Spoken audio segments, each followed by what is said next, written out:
Hello and welcome to the Ignoramus Polymath. Today is episode 2 and we're going to be talking about economic assumptions. So, if you guys feel like you want to skip this episode, be my guest because honestly speaking, this episode is very less theory and it's all about stating a few obvious facts so that you get a basic idea of things. So it's exactly what it is, right? This episode is about economic assumptions, and what we're going to learn here is some of the few underlying assumptions that exist within economics and that assumptions that economists make in order to make mm, models or making economic models easier for them, right? So we're going to learn mainly two things that what are some of the general assumptions that economists make, and secondly we're going to learn why those assumptions don't always end up being true. So let's get down to it, right? So what's the first assumption that economists make usually, right?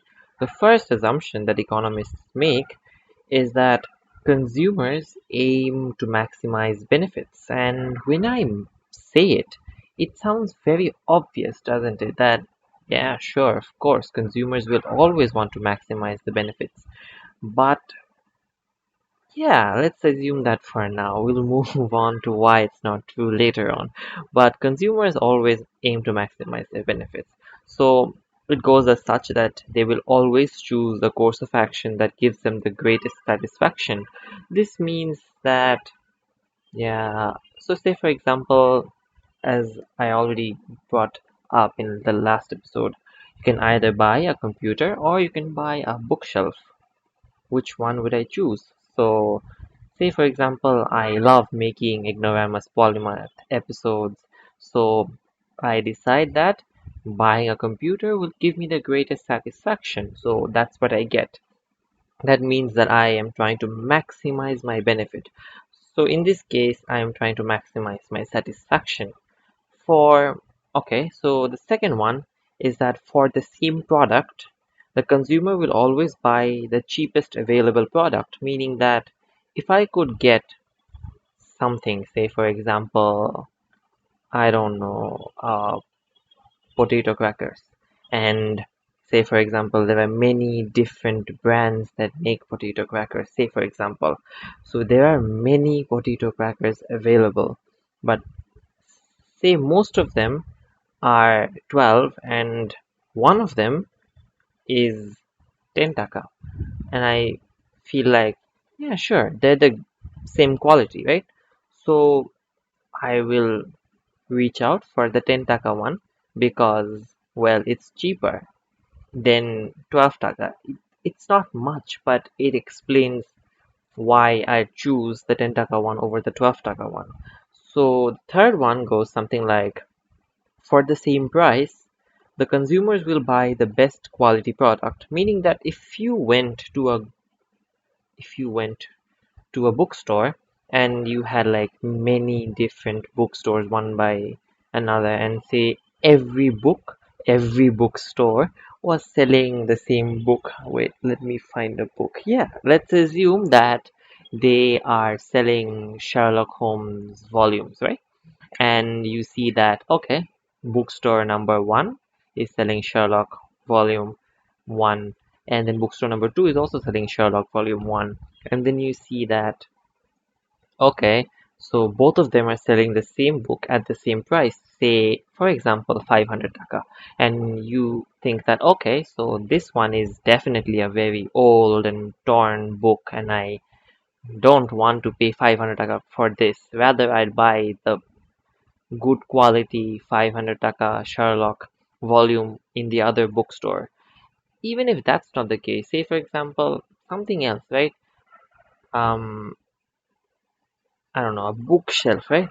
For example, a bookshelf or this computer, right? This computer, for example. So if I was to buy a computer and I see that all of the graphics card are of the same price, say for example, I don't know, you have a Zotac one and then you have an I don't know, some other brand. My one's Zotac, so that's the only one I know.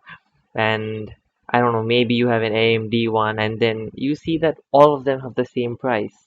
But you realize that, okay, so if all of them are the same price, which one's the better quality? And then you go and look for the better quality one, and you realize that, oh, okay, maybe Zotac has better this than AMD, so I'd rather take the Zotac one because, well, it's the better quality, right? It's better. So then in that case, I definitely get the Zotac one. So that's why consumers will always aim to maximize their benefit and also how they will do that. But let's talk about how the second point, right? Which is that businesses aim to maximize their profit. So how does that work? Well, as the first one, this is also the same. They will always choose a course of action that has the best financial results, meaning that if you can sell a product for, I don't know, 12 taka, or you can sell it for 10 taka, and you definitely buy the product for 12 taka because sure, sell the product for 12 taka because that will give you more profit and you will always want the best financial results, meaning that you always want to sell something, or yeah, so in that case you'd want to maximize your financial results, right? And then let's talk about second point, right? The second point goes as like, for the same raw material the owner will always buy the cheapest available so long as the quality remains the same. So say for example, I don't know, I was making cornflakes and I had to buy wheat from farmers.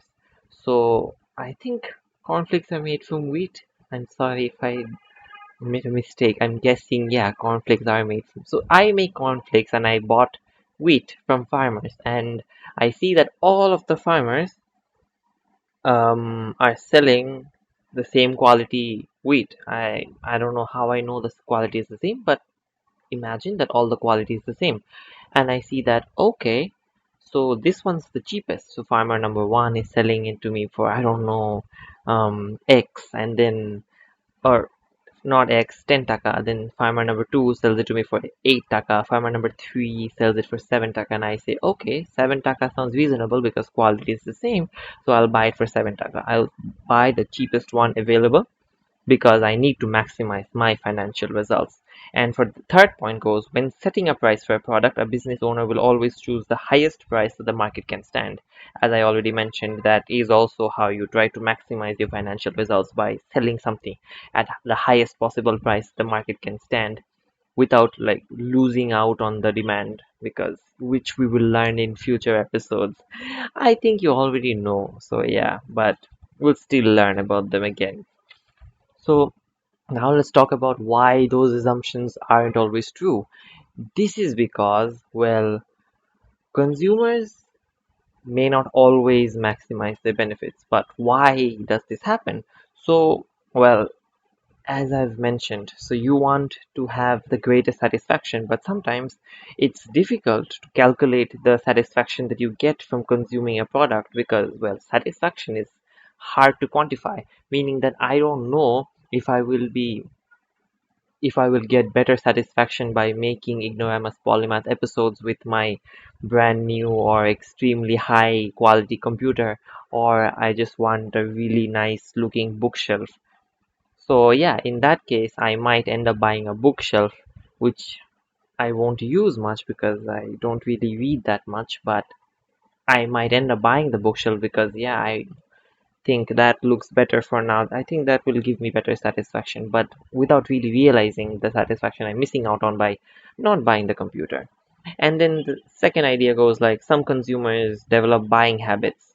So this is something that's called brand loyalty, meaning that if you buy something from a particular brand, you'll always want to buy from them regardless of whether or not they're offering you the best quality products, or whether or not they're offering you the best I don't know, the best price.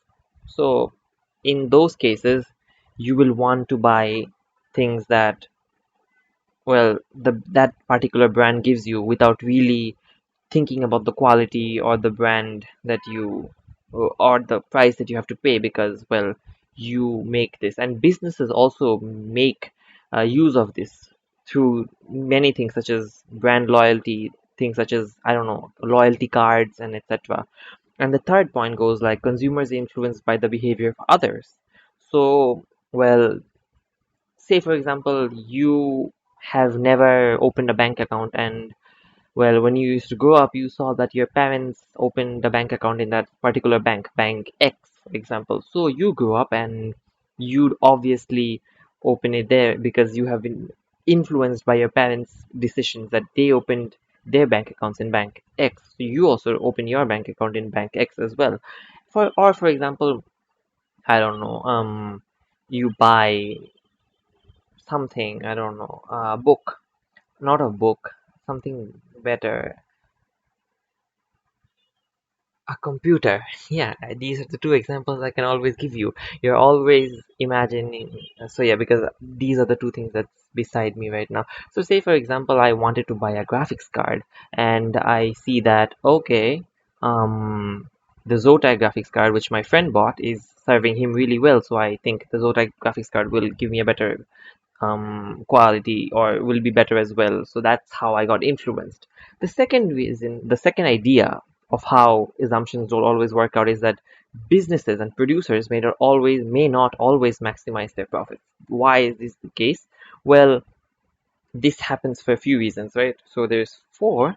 So the first one goes something like, well, the performance of some businesses may be influenced by the behavior of other people in the organization, meaning that, well, it's not always the owners that make the decisions, meaning that if your business is really big, in some cases you might not be making the decisions yourself. You might appoint a manager, and say for example the manager may have different objectives than you do. You may have, I don't know, a profit maximization objective, meaning that you want more and more money all the time, meaning that you just want to sell your products at the highest price that the market can stand and be like, okay, this will give me the greatest amount of money, this will give me the highest amount of profits. So that's what I'm going for. But say for example the manager that you hire wants to increase sales because, well, maybe he just wants a promotion and he wants to show that, yeah, guess what, I'm making more sales. So they sell the product at a lower price in order to increase sales and for their own benefits or for their own objectives, which is maybe to get that next promotion or something else. And then the second one is that some producers have alternate business objectives. So even though profit is important, there are some issues that are more important. For example, you may have, I don't know, another objective, so which might not be to maximize profit. Maybe you just want to survive right now or something else, right? So it doesn't always have to be profit maximization. So that's why, so say for example you just want to give better customer service to your employee, to your customers. So that's why you'll spend more and more on customer service, and that will result in you not being able to make the greatest amount of profit because, well, a lot of the costs go into those serving customers. So maybe not the best thing to do for profit maximization, but maybe your objective isn't profit maximization at all. So that might happen. The third point goes something like some commercial enterprises operate as charities. So if you're a charity or not for profit organization, your objective is definitely not being, you know, maximizing profit because that's not what you're supposed to do. So in those cases, um, economics economists assume that, well, economists cannot assume that such organizations seek to maximize profit since they have other aims. Because, well, they're trying to increase the amount of donations they get so that they can invest somewhere else or donate in other places. So yeah, and the fourth one goes something like an increasing minority of businesses are being set up as social enterprises, meaning that these businesses are way more social oriented than they are for profit maximization. So say for example I open a social business. The example they gave in the book is that there is an organization that turns um, some particular water plants into products and goods that you can sell, which are, I don't know, eco-friendly, as well as solving the problem, which is some sorts of plants growing in the water. So you get the idea, right? So even though they're not here, they're even though they're doing business, their main objective is not the business in itself, but also trying to solve a social problem. So that's also another thing that can happen. So I guess these were the 4 points. As I said, it's very obvious stuff. So I think that's it. And thanks for tuning in. I wish you all the best in your journey of gathering knowledge.